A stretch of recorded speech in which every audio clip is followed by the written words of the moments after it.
কৃষ্ণা আগের ভিডিওতে আপনাদেরকে দর্শন করিয়েছি মন্দির, তো এই ভিডিওতে আর মন্দির দর্শন করাচ্ছি না। এবারে যে মন্দিরের বাইরে যেগুলো আছে, গোশালা বলুন, প্রসাদ কক্ষ বা নতুন মন্দিরটা যেখানে হচ্ছে, সেগুলো আপনাদেরকে দর্শন করাই। তো ভিডিওটা অনেকটা বড় হয়ে যাচ্ছিলো বলে আমি কেটে কেটেই ভিডিওটা বানিয়েছি।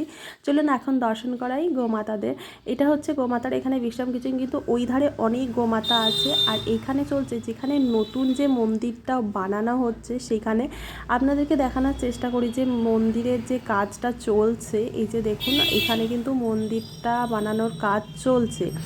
আর এই দিকটাও কিন্তু ভিউটা আপনাদের সাথে শেয়ার করি। ওদিকটা গোশালার, এই দিকটা মন্দির। আর এর ঠিক পাশেই কিন্তু এই মানে রেস্টুরেন্ট মতোই আছে, যেখানে আপনারা সব রকম প্রসাদ পেতে পারবেন। ফুচকা বলুন, সিঙ্গারা বলুন, বার্গার বলুন, সব কিছু মোটামুটি পাওয়া যায়। তো তারপরেই আমরা কিন্তু এখান থেকে প্রসাদের টিকিট কেটে নিয়েছিলাম, 70 টাকা করে প্রসাদের টিকিট।